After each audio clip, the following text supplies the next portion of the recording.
Well, hello, family and friends. Well, guess what? We're almost done. We're on day 4 out of days 5. 5 days. However you say that. We're on day 4 of the reading of the first Easter by Peter Marshall. As I've told you every day, this is a tradition that my family started a few years back. I came across this book. There's some other books that we read of his that are from homeschool. They're history books, and they really bring history to life. And he's just easy to read. And so we've enjoyed Peter Marshall over the years. But then I found this book and decided to incorporate it in our homeschool. So every year for the week of Easter, leading up to Easter, I take this short little book. It's only about 120 pages, and I read it to the family. And alarm's going off, sorry about that. We encounter the Father through this telling of this story. It's so important that we learn to not read the Bible just for words on a page, that these are stories that happen to superhuman people, but they happen to everyday people like you and like me. And so that's one of the things that I absolutely love about this book. So I hope that you'll just sit and enjoy with me. You don't even have to watch me because I'm just reading. I mean, I look up because that's how I'm built, and I'm smiling at you a lot because, again, that's how I'm built. But you could actually sit and listen in your car while you're driving or whatever. Again, this is going to be 5 days. Tomorrow will be the last day. And just another reminder, tomorrow about this time, I'll be releasing my Easter sermon, which is titled, It's Time to Resurrect Your Hope. Don't know about you, but it's time for some people's hopes to be resurrected. Amen? So, hope you have some coffee. I do. I'm going to take a swallow, and then we're going to get going. Sound good? All right, here we go. And let me check something really quick before I get going. In just 1 second. Make sure nothing else is going to go off. Good deal. I forgot to turn off alarms. Isn't it like silly whenever I start a video and I'm not quite ready? I should be prepared. Here we go.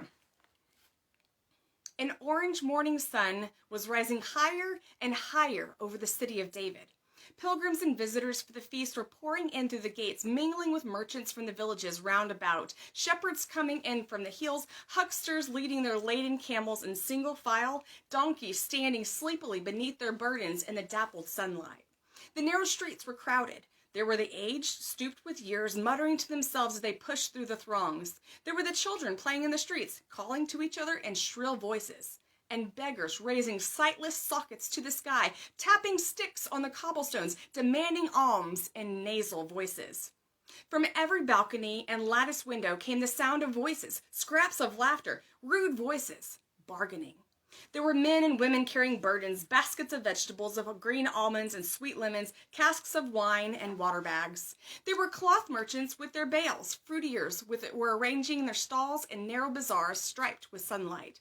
Tradesmen with their tools seemed out of place in the holiday atmosphere. It was not easy to make one's way through the crowd. It was especially difficult for the procession that started out from the governor's palace. At its head rode Longinus, the Roman centurion in charge of a half-maniple of the famous 12th Legion. He seemed a typical Roman, scornful alike of child or cripple who might be in his way. Before him went 2 legionnaires, one of them carrying a board atop a pole which had been printed the charges against those to be executed. The legionnaires were clearing the crowd aside as best they could with curses and careless blows. The procession moved at a snail's pace. The soldiers tried to keep step. The centurion's guard eventually did not relish this routine task, which came to them every now and then in the governing of this troublesome province. The sunlight glanced on the spears and helmets of the soldiers. There was a clanking of steel as their shields touched the belt buckles and scabbards of their swords. Between the 2 files of soldiers staggered 3 condemned men, each carrying a heavy bar of wood with its crosspiece on which he was to be executed. It was hard to keep step, for the pace was slow and the soldiers were impatient to get it over. Left, right, left, right. In sharp, clipped commands, they urged their prisoners on. The crosses were heavy, and the first of the victims was at the point of collapse. He had been under severe strain for several days. He had eaten little and had not closed his eyes for 2 days. Moreover, the lashing with the flagrum had taken the last bit of his strength. The carpenter followed them with his ladder and his nails, and they all moved forward out of the courtyard of Pilate's palace toward the Ganath gate. The orange sun was hot. The sweat poured down the face of Jesus, and he swayed now and then under the weight of the cross.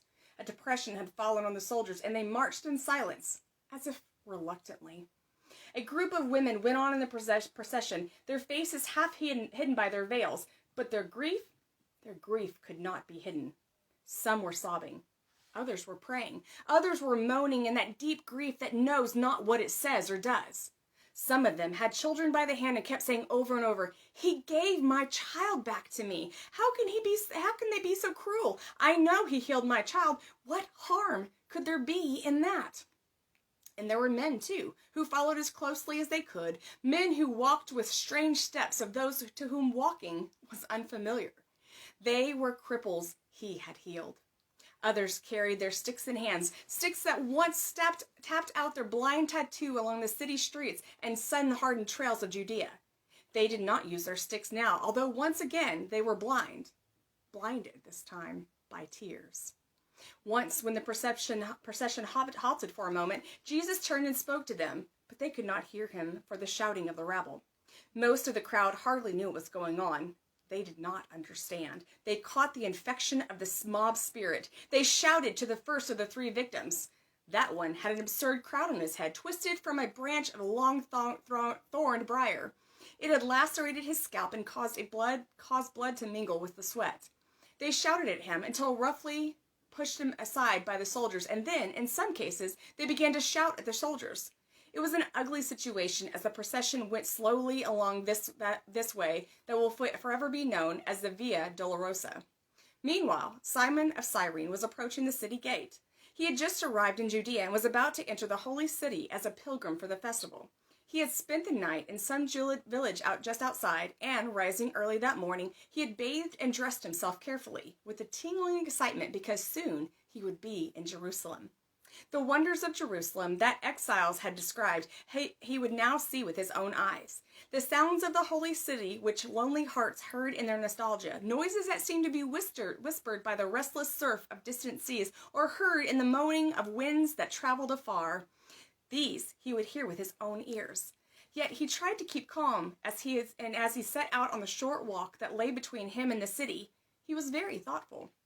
He walked along the winding path that sometimes ran through the fields, sometimes along narrow roads between hedges where there was a fragrance of pomegranate trees and honeysuckle, sometimes along the tortuous course of the dried-up riverbed where the earth was cracked with the heat of the sun. Sometimes it wound up the jagged hill to twist down along the giant boulders and huge rocks behind which many a robber might hide. He walked along beside the tall rushes where he frightened coveys of birds that flew wheeling, diving, and he walked through the divided crops ripening in the sunshine. He could hear the sheep bleating on the inhospitable hillside while the morning sun climbed higher and chased away the mist that lay in the hollows, trailing down the ravines like tulle scarves. As he walked along, he was thinking of the temple and its glories, the history of his people, and the worship of his fathers.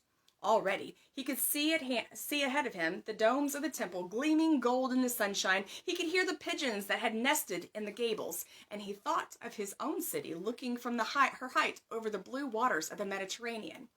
Then as he neared the city gate, he began to hear shouting that grew louder and louder. There seemed to Simon to be a sort of chant running through the noise, a refrain that men's voices made clearer and clearer until he thought he could recognize the word. Crucify! Crucify! Crucify! They met right at the city gate, Simon of Cyrene and the crowd. He followed that procession that was headed by some Roman soldiers. He would recognize them anywhere, the insignia of their shields and their uniforms. He could tell a legionnaire when he saw one. He had little time to gather impressions, and as for asking questions, that was impossible. He had little time to gather impressions. Oops, I just read that, sorry. He could not make himself heard in all the rabble. The noise and confusion with its sinister malice made Simon shudder. Simon was aware of 2 moving walls of Roman steel. There was something strange about it all, but before he could understand it, Simon was caught up in it, sucked into the procession, and swept out through the gate again. Simon was excited and afraid. He was puzzled and ill at ease. He scanned face after face quickly, looking for some light of pity, of friendliness, of welcome, but he found none. He felt the drama of the situation, the cruelty of it, and its horror crept over him like a clammy mist, and he shivered. He was captured by the procession, stumbling along, tightly wedged in the very heart of the crowd. Then he noticed that there were 3 men who staggered under the weight of the crosses of rough, heavy wood on which these unfortunates were going to die. Each man was bent beneath the burden he carried, and perspiration moistened his drawn face. One of them was strangely appealing. His face arresting. Simon felt his gaze returning again and again to that one face.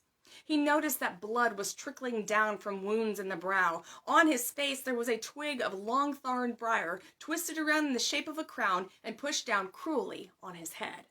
Simon watched with beating heart as they shuffled along, fascinated by the look in those eyes. He could see nothing else. Everything was forgotten, even why he had come to Jerusalem. This public execution had driven everything else from his mind. Forgotten for the moment were the temple and its services, messages he brought from friends from far away, things he had been asked to get. Everything was forgotten as he watched this man carry his cross. And then, that man, Jesus, he looked up, his eyes almost blinded by the blood that trickled down from under that grotesque crown that was on his head. Why didn't someone wipe his eyes? And as Simon looked at him, he looked at Simon, and the eyes of the two met. How did Christ know what was in Simon's heart? What was it that made him smile, a slow, sad smile that seemed to still Simon's wildly beating heart and give him courage? The look that passed between them Simon never forgot as long as he lived, for no man can look at Jesus and remain the same. As these two looked at each other, the man with the cross stumbled, and the soldiers, moved by more impatience than pity, seeing the Nazarene was almost too exhausted to carry the cross any further, they laid hands on Simon and conscripted him to carry it. He was the nearest man. He was strong. His shoulders were broad. Simon's heart almost stopped beating. He tried to speak, but no words came. A few moments before, he had been a lonely pilgrim quietly approaching the holy city, and now here he was in the midst of a procession of howling men and women walking between 2 moving walls of Roman steel and carrying on his shoulder a cross on which someone was going to die. The look of gratitude and love that flashed from the eyes of Jesus as Simon lifted the load from those tired, bleeding shoulders did something to the man from Cyrene, and in an instant, life was changed. Simon could never explain it afterwards, how it happened. There are moments of spiritual insight that defy the limits of syntax and grammar. There are experiences that can never be poured into molds of speech. There are some things too deep for words.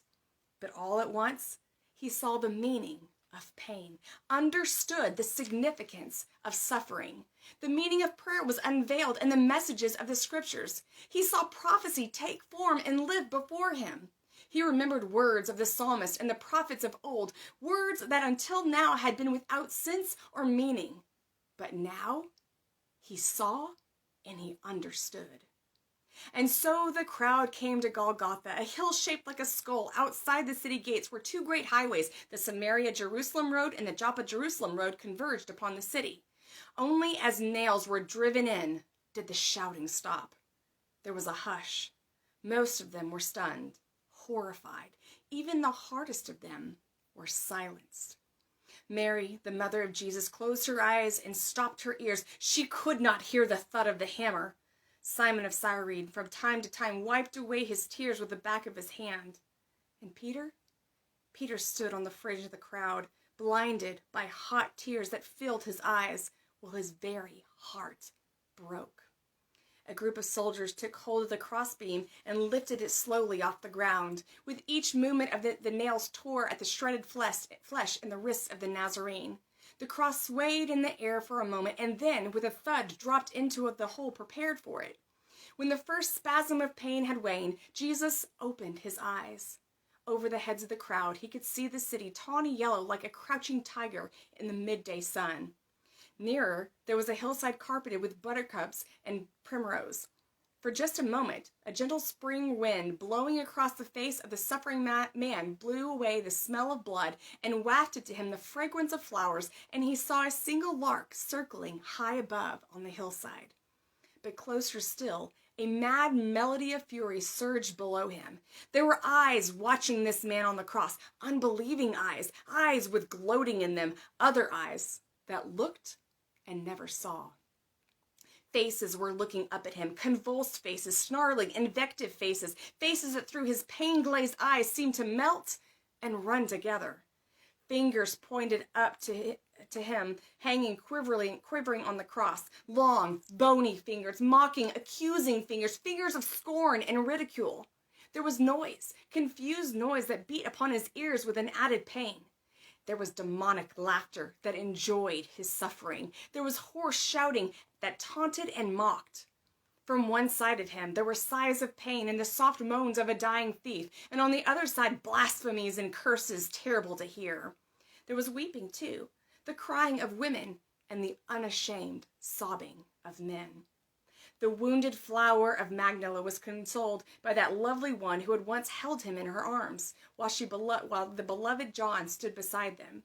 The crowd hurled his own words back at him, but they were like barbs dipped in venom and shot from snarling lips like poisoned poisoned arrows. He saved himself. He himself he cannot save. Yes, he healed cripples. Yes, he gave sight to the blind. He even brought back the dead, but he cannot save himself. They were willing now to grant the truth of his miracles.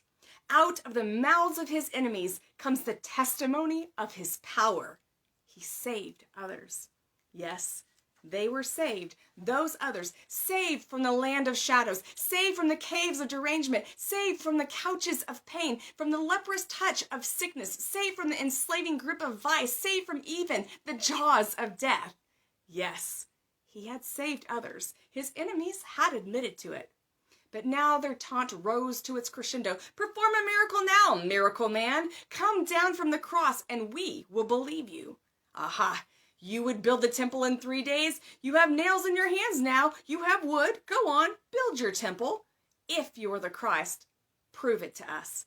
Come down from the cross. They shouted until they were hoarse. The noise was so great that only a few of them standing near the cross heard what he said when his lips moved in prayer. Father, forgive them, for they know not what they do.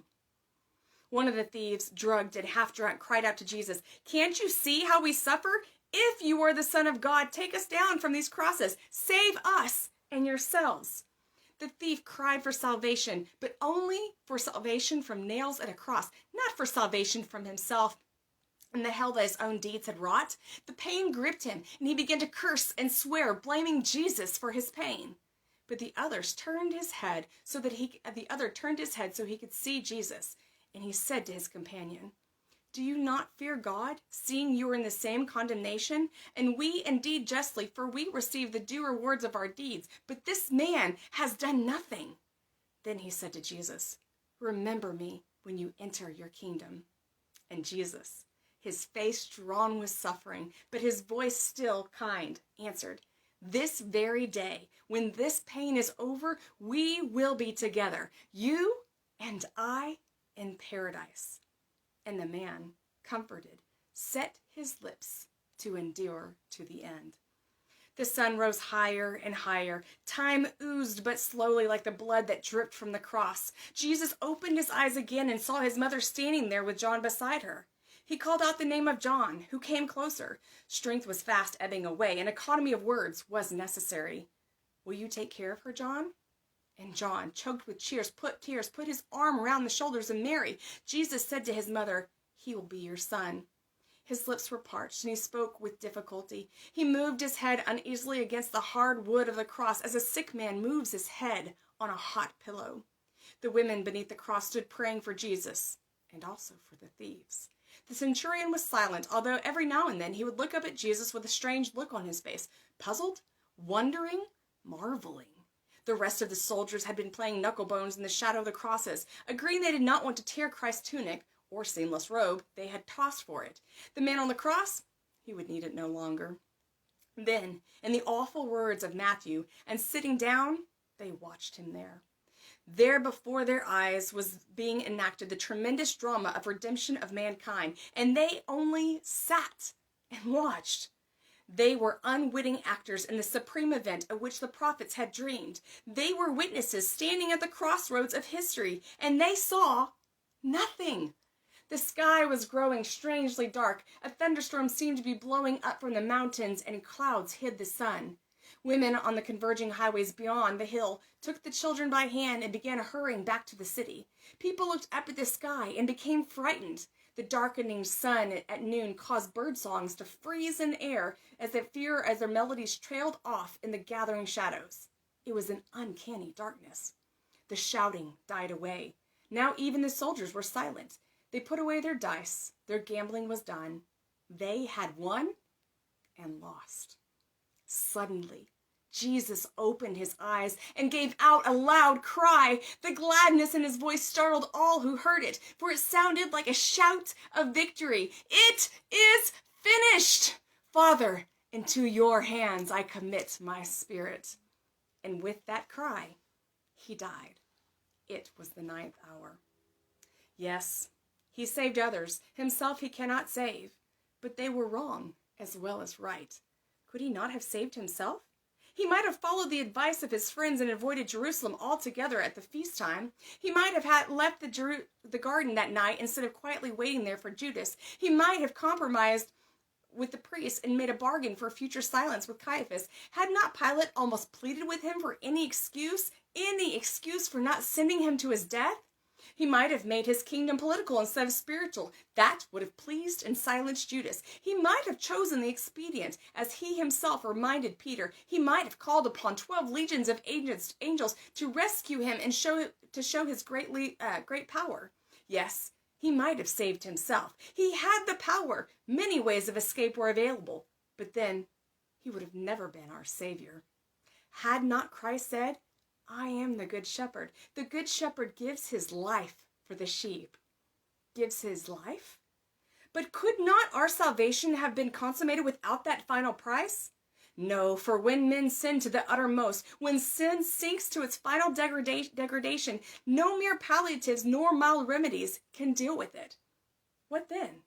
In a world where death by crucifixion was possible, no polite and perfumed half measures could suffice. A blood transfusion was necessary. Rich, red blood. Human blood. And if talk of blood offends you, let us remember that crucifixion would offend us too. Perhaps we need to be reminded that our religion is not at all sweetness and light.